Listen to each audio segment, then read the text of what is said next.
Hello student, this is Shivani Chauhan. Welcome to easy path education. आज हम बात करेंगे आईटेक सेकंड सेमेस्टर के सोशियोलॉजिकल पर्सपेक्टिव ऑफ एजुकेशन के यूनिट 1 का topic that is conceptual understanding of ideology, social system, social values, norms, conflicts and modernisation. So basically इनके मतलब जानेंगे। इसके बाद जो आपके यूनिट्स होंगे वो इन्हीं चीज़ों से रिलेटेड है। तो आपको पहले इनके कॉन्सेप्ट के बारे में, मतलब इनके डेफिनेशंस के बारे में, क्या इनका रोल है, इन सब चीज़ों के बारे में आपको पता होना चाहिए। इसलिए कॉन्सेप्ट्स यहाँ पे पहले लाए गए हैं, है ना। एक स्ट्रक्चर्ड तरह से सिलेबस बनाया हुआ है कि आप कैसे अच्छे से पढ़ सकते हो, कैसे आपको कॉन्सेप्ट के बारे में पता लग सकता है। सो स्टूडेंट, इसको हम हिंदी और इंग्लिश दोनों मीडियम में पढ़ेंगे और this is presented by me Shivani Chauhan. Okay, start करते हैं। आइडियोलॉजी। सो आइडियोलॉजी क्या होती है? आइडियोलॉजी, जिसको हम हिंदी में बोलेंगे विचारधारा। सो डिफरेंट पर्सन की, डिफरेंट ग्रुप ऑफ पर्सन की या डिफरेंट इंस्टीट्यूशंस की अलग अलग विचारधाराएं होती हैं।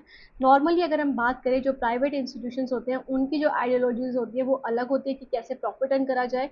जो गवर्नमेंट होते हैं, जो गवर्नमेंट इंस्टीट्यूशंस होते हैं, उनकी विचारधारा अलग होती है कि कैसे आप वेलफेयर करो सोसाइटी का, कैसे आप वेलफेयर करो स्टूडेंट्स का, for the wellbeing of all the society members. Okay, so basically विचारधारा हर पर्सन की, हर एक ग्रुप ऑफ पर्सन की या इंस्टीट्यूशन की अलग हो सकती है।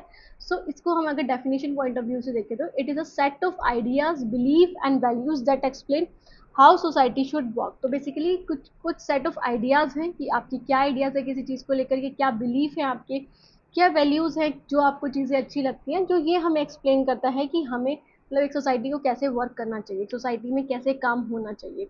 तो it provide a framework for political, economic, religious and social action. जो पॉलिटिकल एक्शंस होते हैं, इकोनॉमिक एक्शंस होते हैं, रिलीजियस एक्शन या सोशल एक्शन होते हैं, जो भी काम होते हैं आपके विद इन द सोसाइटी या फिर इन द सोसाइटी, जो भी काम होते हैं किसी भी एस्पेक्ट से, उन सब का एक फ्रेमवर्क है कि कैसे वो काम होगा, कैसे वो काम होता है।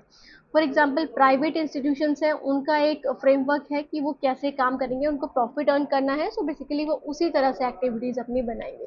गवर्नमेंट जो सिस्टम होगा वो बेसिकली डिपेंड होगा कि कैसे रूल्स एंड रेगुलेशंस मेंटेन हो, लॉ एंड ऑर्डर मेंटेन हो, और जो दैट इज वेलफेयर हो सोसाइटी के साथ साथ। ओके, सो की पॉइंट्स क्या है? आइडियोलॉजीज गाइड इंडिविजुअल और ग्रुप बिहेवियर, कि किसी एक इंसान का या फिर किसी ग्रुप का बिहेवियर को गाइड करता है। फॉर एग्जाम्पल आप भगत सिंह की आइडियोलॉजी देखोगे तो वो बेसिकली किस पे है कि एक तरह से इस चीज़ पे है कि कैसे अंग्रेजों ने हमारे देश पे जो गुलामी की है उससे हमें आज़ाद होना था, उस चीज़ पे बेस थी, और हमें जो भी बुराई हो रही है उसका डट का सामना करना चाहिए। ऐसे ही जो डिफरेंट आप बोल सकते हो टेररिस्ट जो होते हैं, उनकी भी कुछ आइडियोलॉजी होती है जो बिल्कुल ही एक तरह से आप बोल सकते हो कि वो बिल्कुल ही दैट इज इलॉजिकल होती है, जो हो ही नहीं सकती। ओके, सो इंडिविजुअल और ग्रुप बिहेवियर को डिसाइड करता है या फिर गाइड करता है आइडियोलॉजी, आपकी विचारधारा।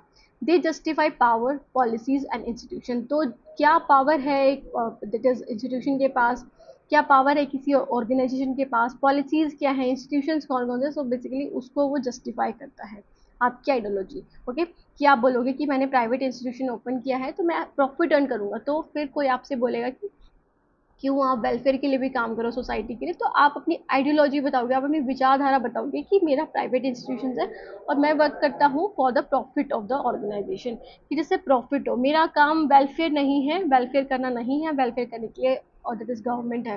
ओके, तो बेसिकली आप अपनी आइडियोलॉजी, आप अपनी विचारधारा को व्यक्त कर रहे हो, आप जस्टिफाई कर रहे हो अपनी पावर को, अपनी पॉलिसीज को या फिर इंस्टीट्यूशन को।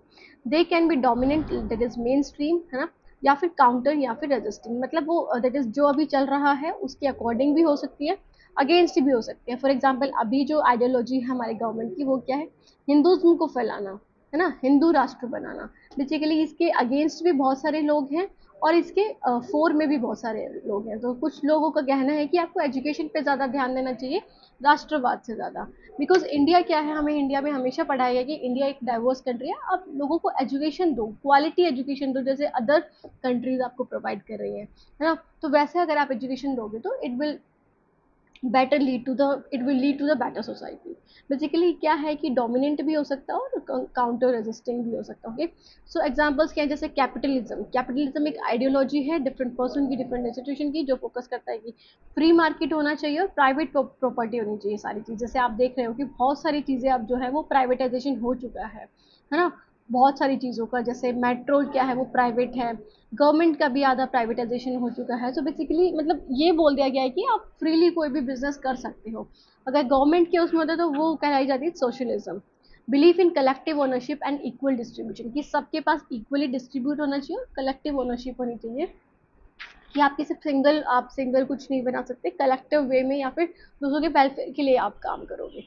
ओके, जैसे गवर्नमेंट इस अप्रोच को फॉलो करती है सोशलिज्म को, और प्राइवेट जो इंस्टीट्यूशन है, प्राइवेट जो सेक्टर है, वो कैपिटलिज्म को फॉलो करता है। फेमिनिज्म एक आइडियोलॉजी है जो फोकस करती है कि advocate gender equality and challenges patriarchy. जो ये पितृ सत्तात्मक जो दैट इज सत्ता है, या फिर आप बोल सकते हो जिसमें मेल्स की ज़्यादा मानी जाती है, मेल्स को डोमिनेंट दिखाया जाता है, उसके ये अगेंस्ट है कि क्यों है ये, फेमिनिज्म क्यों नहीं हो सकता, या फिर मैट्रियार्कल सोसाइटी क्यों नहीं हो सकती, जेंडर इक्वालिटी को बताती है कि हमें हर तरह से, मतलब मैन वीमेन कुछ नहीं, सब इक्वल हैं, सबकी इक्वल अपॉर्चुनिटीज़ होनी चाहिए, vote to sorry right to vote सबके पास होना चाहिए। सो बेसिकली इन पावर्स को या फिर इन राइट्स को बताते हैं फेमिनिज्म। ओके, तो डिफरेंट आइडियोलॉजीज है, जैसे मार्क्सिज्म की जो आइडियोलॉजी है वो क्लास स्ट्रगल से रिलेटेड है, कि कैसे हमारी जो सोसाइटी है वो डिफरेंट क्लासेस में बटी हुई है। सो बेसिकली वो क्या है, ये सारे एग्जांपल्स हैं आपकी आइडियोलॉजी के। सो विचारधारा, जिसको हम हिंदी में देखेंगे, विचारधारा विचारों, विश्वासों और मूल्यों का एक समूह है जो बताता है कि समाज को कैसे काम करना चाहिए। यह राजनीतिक, आर्थिक, धार्मिक और सामाजिक कार्यवाही के लिए एक रूपरेखा प्रदान करता है। ओके, ये हमने वैसे हिंदी में डिस्कस कर लिया है, आप इसका जो हिंदी मीडियम वाले स्क्रीनशॉट ले लो ताकि आपको नोट्स बनाने में ज़्यादा आसानी हो जाए। ओके, सोशल सिस्टम्स क्या है, basically second one is a social system, जो आपको समझना ज़रूरी है। तो सोशल सिस्टम क्या है, social system is a structured network, ठीक है, of relationship between individual, group, institutions working together to fulfil basic society function.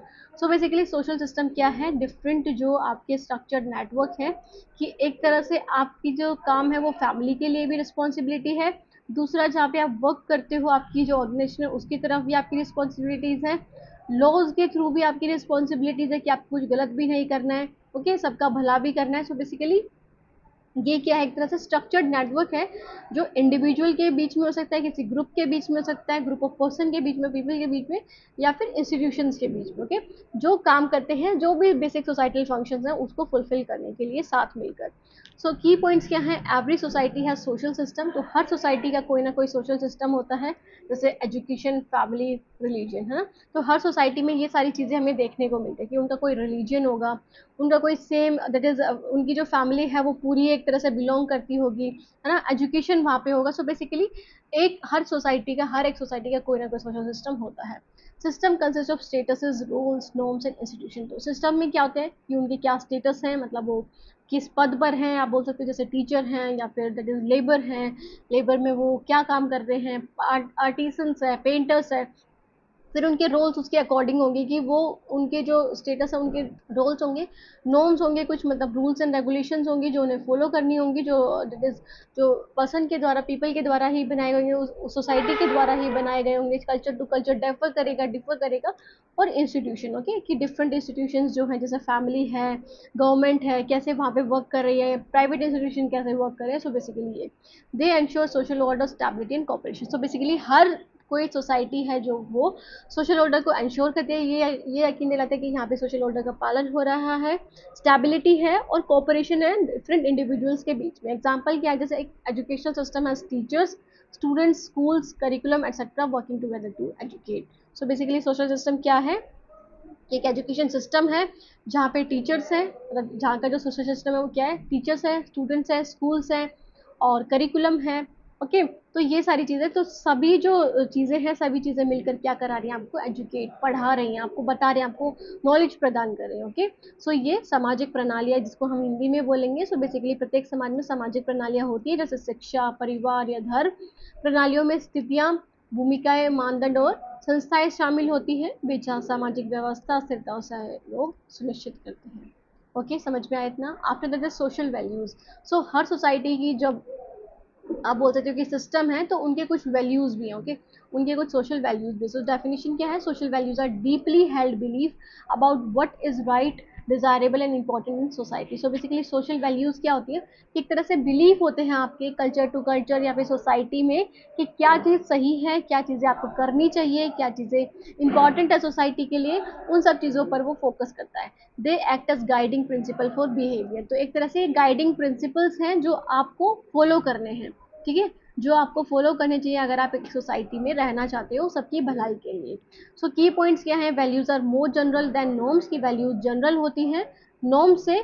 कि वैल्यूज़ क्या है, एक तरह से जनरल हैं या आपके कल्चर टू कल्चर डिपेंड करते हैं। ओके, सो दे और that is general in the sense कि वो आप बोल सकते हो कि सबके लिए सेम ही होती है वैल्यूज़, है ना?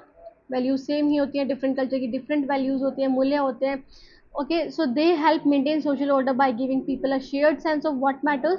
सो बेसिकली ये हेल्प करती हैं कि आप एक सोशल ऑर्डर बनाए रखें कि जो जिसे चाहिए उसको वो देना चाहिए, है ना?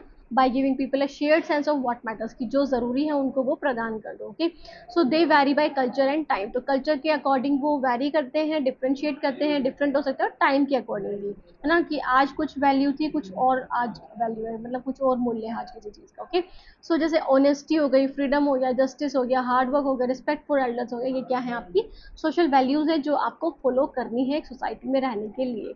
ओके, आफ्टर दैट इज सामाजिक मूल्य, इसको हिंदी में बोलेंगे तो ये क्या है? सामाजिक मूल्य समाज में क्या सही, वांछनीय वांछनीय और महत्वपूर्ण है, इस बारे में गहरी मान्यताएं हैं। ये व्यवहार के लिए मार्गदर्शक सिद्धांतों के रूप में कार्य करते हैं। तो प्रमुख बिंदु क्या है?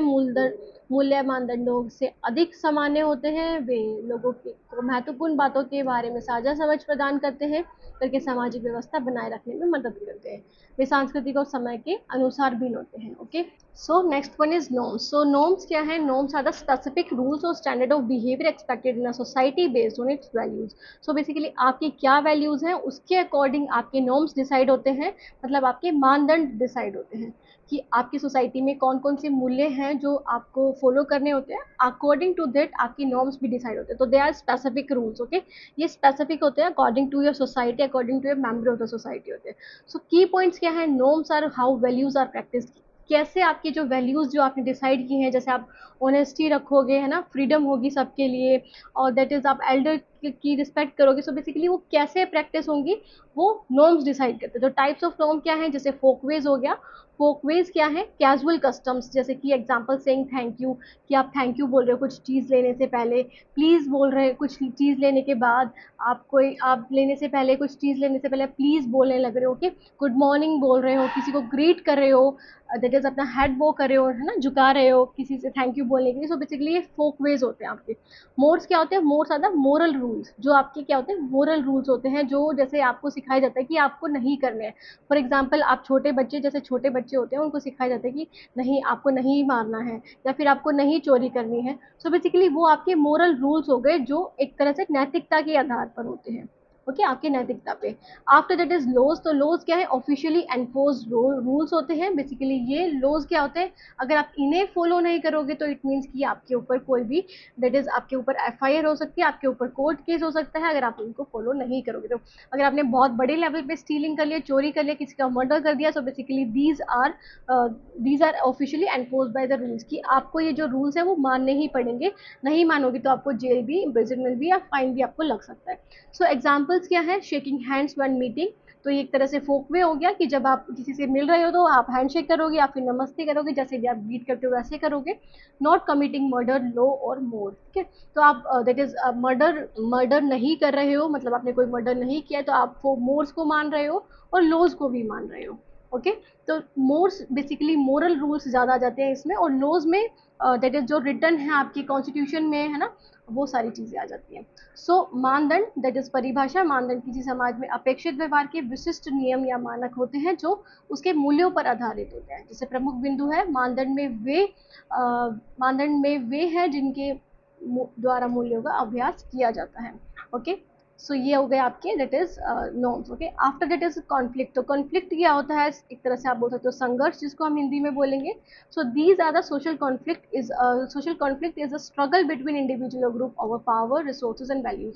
सो कॉन्फ्लिक्ट हर तरह से देखने को मिल जाते हैं कि आपकी कोई बात नहीं सुनी जा रही है, ग्रुप ऑफ पीपल की नहीं सुनी जा रही है, सोसाइटी की बात नहीं मानी जा रही है, या फिर आपको पावर चाहिए किसी चीज़ के लिए, रिसोर्सेज की अवेलेबिलिटी चाहिए आपको वैल्यूज़ अपनी मनवानी है कि जो वैल्यूज़ थी वो आप क्यों नहीं मान रहे हो। जैसे अब ये मर्डर, एक तरह से आप बोल सकते हो कि जो मर्डर कमिट कर देते हैं, उसके खिलाफ ज़्यादा बड़े एक्शन नहीं होते, तो उसके खिलाफ कॉन्फ्लिक्ट भी पैदा हो सकते हैं कि क्यों नहीं होते हैं, लोग ऐसे ही मरे जा रहे हैं। सो बेसिकली आप उसके खिलाफ प्रोटेस्ट कर सकते हो। ओके, सो की पॉइंट्स क्या है, conflict is natural and can lead to social change. तो ये नेचुरल होता है, मतलब ये होना ही है, ऐसा नहीं है कि कहीं पे भी, मतलब किसी भी देश में या फिर किसी भी जगह पे कॉन्फ्लिक्ट ना हो, ये तो नॉर्मल सी बात है। ओके, सो सोशल चेंज से लीड कर सकता है। इट मीन्स कि अगर कहीं बात मानी गई, फॉर एग्जांपल कन्फ्लिक्ट हुआ कि जो हमें वुमेन एजुकेशन है वो देनी चाहिए, है ना, उससे पहले नहीं थी इतनी ज़्यादा, विमेन के पास एजुकेशन की पावर नहीं थी कि वो एजुकेशन ले सके। बट उसके बाद क्या हुआ, उसके बाद कुछ कॉन्फ्लिक्ट हुए, कुछ प्रोटेस्ट हुए, है ना, जैसे सावित्री बाई फुले ने स्टार्ट की थे ज्योतिबा फुले के साथ मिलके। सो बेसिकली फिर जो विमेन एजुकेशन प्रोवाइड करी जाने लगी, फिर उनके लिए लॉज बने, रूल्स बने, और आज विमेन इतना अच्छा कंट्रीब्यूट करी है हर सेक्टर में। Okay, so it may be based on class, race, gender, religion. तो किसी भी बेस पे हो सकते हैं आपके जो कन्फ्लिक्ट हो सकते हैं, वो क्लास के बेसिस पे कि अपर मिडल या फिर पुअर क्लास पे, रेस पे आपके, है ना, और दैट इज जेंडर पे या फिर रिलीजन। तो किसी भी बेसिस पे आपके कन्फ्लिक्ट पैदा हो सकते हैं। So Karl Marx show conflict between classes. तो जो कार्ल मार्क्स थे उनकी थ्योरी थी मार्क्सिज्म।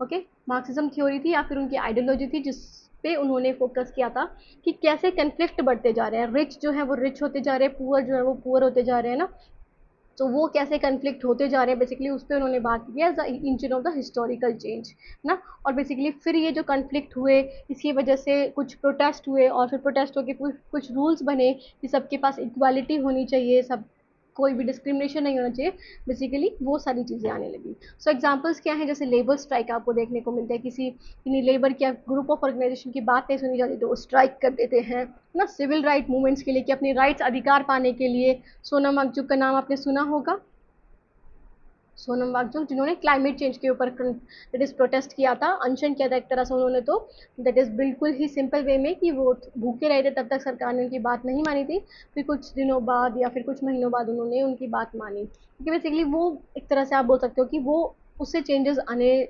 ज़रूरी हैं या फिर आ भी सकते हैं सोसाइटी में। सो प्रोटेस्ट अगेंस्ट इनइक्वालिटी भी आप कर सकते हो। ओके, तो संघर्ष इसको हिंदी में बोलेंगे, हिंदी में इसको देख लेना, सामाजिक संघर्ष, सत्ता, संसाधनों और मूल्यों को लेकर व्यक्तियों या समूहों के बीच संघर्ष। ओके, तो प्रमुख बिंदु क्या है, संघर्ष स्वाभाविक है और इसमें सामाजिक परिवर्तन हो सकता है। इसको हिंदी में देख लेना स्टूडेंट, जो भी हिंदी मीडियम वाले हैं। उसके बाद हम आ जाते हैं मॉडर्नाइजेशन पे। तो मॉडर्नाइजेशन क्या है, शहरीकरण जिसको बोल सकते हो आप, या आधुनिकरण, सॉरी मॉडर्नाइजेशन तो आधुनिकीकरण होगा। ठीक है, कि आप मॉडर्न या फिर नई चीज़ें, नई टेक्नोलॉजी के बारे में पढ़े। For example, so modernisation is a process by which societies move from traditional to modern ways of thinking, organising and living. So basically एक ऐसा प्रोसेस है जहाँ पे सोसाइटी जो है वो ट्रेडिशनल से मॉडर्न वेज की तरफ मुड़ रही हैं, मतलब कैसे उन्हें सोचना है, क्या कैसे उन्हें चीज़ें ऑर्गेनाइज करनी है, कैसे उनका लिविंग स्टैंडर्ड बढ़ रहा है या फिर आप बोल सकते हो चेंज हो रहा है।